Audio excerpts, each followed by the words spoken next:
Then magandang araw po sa lahat, especially po sa mga charity viewers po dyan ng PB Team at sa lahat po ng sobrang nagmamahal kay Krishna Peking Koreana at kay Sir Paul Pugong Yahero. So another topic po yung pag-uusapan po natin sa video po na ito. Ito po ay mula po sa vlog or sa upload po ni Krishna sa kanyang YouTube channel.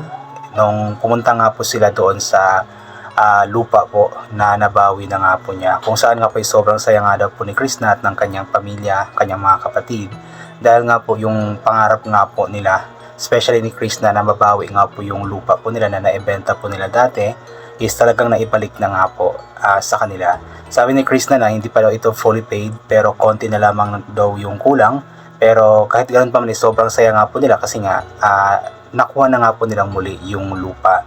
At napaka-memorable kasi ng lupa na ito kasi nga po doon nga po sila lumaki. At the same time, andun din po yung puntod po ng kanyang dalawang kapatid at I believe isang pinsan. Kaya talagang napaka-importante po ng lupa na ito sa kanila. Sabi nga po ni Krishna na marami namang mga lupa na pwedeng bilhin, pero talagang ipinangarap po niya or talagang ginusto po niya na ito po yung lupa na bibilhin po niya kasi nga po ito yung lupa na napaka-importante po hindi lang sa kanya kundi sa kanyang pamilya, lalong-lalo na nga po sa kanyang mga magulang. Kaya malaki po yung pasasalamat ni Krishna at hindi daw po siya magsasawang magpapasalamat. Unang-una na nga po sa Diyos kasi nga po lahat ng mga bagay po na ito na nangyayari sa kanyang pamilya ay talagang plano po ng Panginoon sa kanya at hindi po niya makukuha ang lupang ito, hindi po maibabalik ang lupang ito sa kanila kung hindi dahil sa plano ng Panginoon. Pangalawa, malaki po yung pasasalamat niya kay Sir Paul Pugong Yahero at sa PB Team dahil nga po sila po yung naging dahilan kung bakit nga ba nakilala nga po si Krishna sa social media, especially sa YouTube at Facebook.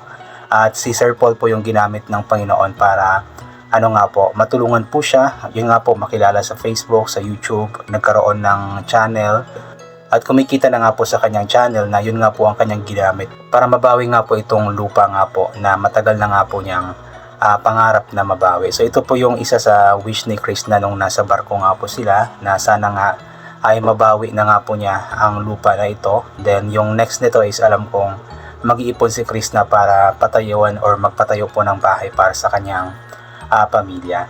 And also nagpapasalamat si Krishna sa mga supporters, sa mga solid talaga na viewers na hindi nagsasawang manood nga po ng mga vlogs po niya kasi alam naman po natin na para sa isang social media influencer, sa isang vlogger, sa isang content creator is napakalaki pong bahagi o napakalaking tulong po ng mga viewers para sa pag-unlad at sa pag-earn ng isang YouTuber or ng isang vlogger like Krishna. Kasi nga po kung walang viewers ay wala ding kikitain. And especially kapag hindi nag-skip ng ads yung viewers ay panigurado nga pong kikita po talaga ang isang vlogger. At yun nga po, yung pasasalamat ni Krishna is walang sawa nga po. Dahil nga po, hindi naman niya makakamtan ang lahat ng mga bagay na ito kung hindi po dahil sa mga taong iyon na napasalamatan nga po niya. At si Sir Paul po talaga, malaki po talaga ang bahagi ni Sir Paul sa buhay ni Krishna. Siya po talaga yung naging dahilan kung bakit nga ba ganito na po yung buhay ni Krishna ngayon. Even though marami po yung mga nagko-comments nagsasabi na walang utang na loob si Krishna, ganito ganyan, hindi nagpapasalamat kay Sir Paul.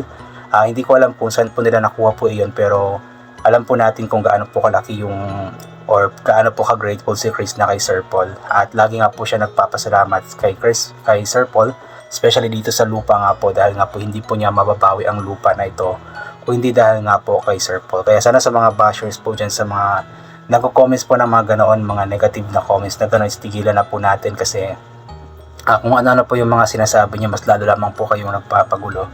Kaya tigilan na po natin at magpasalamat na lamang po tayo, maging masaya na lamang po tayo dahil nga po nakamit nga po ni Krishna itong or na-achieve nga po ni Krishna itong pangarap nga po niya na mabawi nga po ang kanilang lupa. So imbis na mambash nga po ay maging masaya na lamang po tayo sa kung ano man po ang naabot ni Krishna ngayon sa tulong po ni Sir Paul, ng mga viewers, especially po ng ating Panginoon. Kaya yun, nakakatuwa lang dito si Krishna kasi talagang hindi po siya nakakalimot na magpasalamat. Paulit-ulit po siya nagpapasalamat at wala nga daw po siyang at hindi nga daw po siya magsasawa na magpasalamat nga po sa lahat ng mga tumulong nga po sa kanya. At grabe po, napakalawak po pala ng kanilang lupain, no? Napakalawak. Di ko alam kung ilang hektarya po ito. At medyo pricey nga daw po kaya hindi po nabayaran ng buo ni Krishna. At konti na lamang daw yung kulang, pero talagang gagawin po ni Krishna ang lahat. Talagang magsisikap pa siya sa pag-vlog para ma-fully paid na talaga itong lupa na ito. Pero nakakatuwa lamang po na makita na ganito po pala kalawak yung kanilang lupain. Ang daming pananim, may mga kakao, mga durian daw po, saging, lanzones, at iba't ibang mga pananim pa nga po. So talagang napaka pa nitong lupa na ito.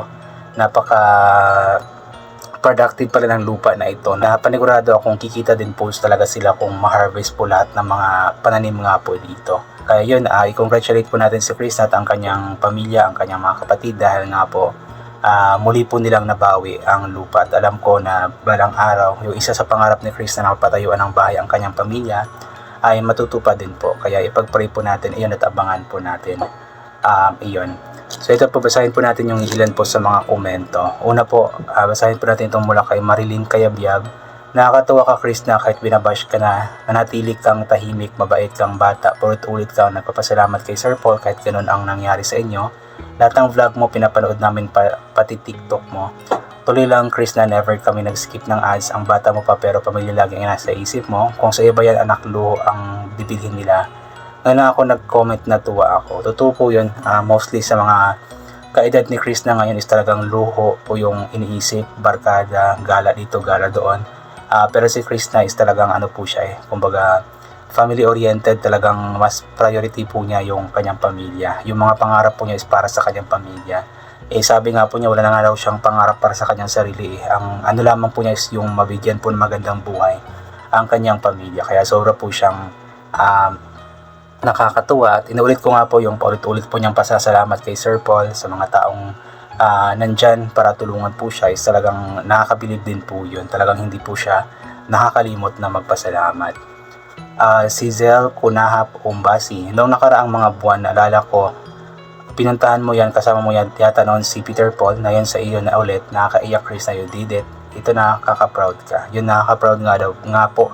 Dahil nga po na yung kumbaga yung pangarap po niya ba na mabawi po ang lupa na ito is talagang natupad. At of course, inulit po natin dahil po yun sa tulong ng Panginoon, ni Sir Paul, ng PB Team at ng mga solid viewers po talaga. Allen Roquena, ito ang magandang subaybayan at suportahan. Totoong tao, napaka-grateful niya sa taong tumulong sa kanya, lalo na sa Diyos. Tuloy lang dahil Chris, na isa-isa mo ring matutupad pangarap mo. Stay humble, pray always. Magpakatatag ka pa.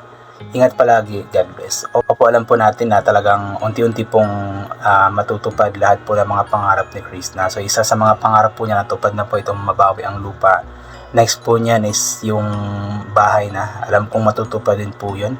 Basta patuloy lamang po tayong sumuporta po sa kanya. So malaki po yung ambag po natin para sa tagumpay po ni Chris na. Kaya sana suportahan po natin siya lagi. Rogelita Clark, makalipay na nabalik na nila ang kanilang lupa at medyo magaan na sa pakiramdam sa pamilya.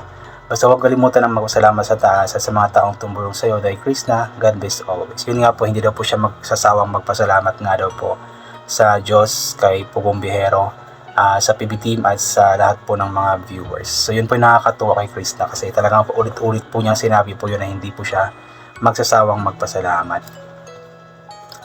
Luz Villazar, nakaka-emotional naman yan nangyari sa iyo. Napakasaya namin at least may nakaka-contribute kami na makuha mo ulit ang lupa nyo. Napakasaya syempre at proud sa iyo na naibalik na ulit. Yun nga po, malaki po yung contribution po talaga ng mga viewers. Tayong mga viewers po is malaki po yung naiambag po kay Chris na para mabawi po ang lupa na ito. Yung simpleng pananood lamang po ng videos, hindi pag-skip ng ads at pag-share, ay napakalaking bagay na po nun, especially na napakarami pong viewers. So yun, napakalaki po ng tulong ng ginagawa po ng mga viewers kay Chris na. Epi Soriano, guys, totoo na pala, nabalik na sa kanila ang lupa nila. Hindi na drawing, masaya tayo, may natupad na sa 5 wishes o pangarap niya. Medyo nasenti ako sa kwento niya ng pasalamat sa mga taong tumulong sa kanya at lagi niyang pinasasalamatan si Sir Paul. Ganyan nga dahil Chris na, masarap mabuhay nang walang kang kaawa. Sabi mo nga, life is too short, so do what makes you happy. God bless you and your family. Spread love. Yun nga po yung sabi ni Chris na, kasi life is too short dapat. So kung ano yung magpapasaya sa'yo, gawin mo. At yun nga po yung ginagawa ni Chris na. Ang nagpapasaya po sa kanya yung matulungan ang kanyang pamilya. So ito po, I think hanggang dito na lamang po muna itong gagawin ko na reaction video. So God bless po and bye for now po.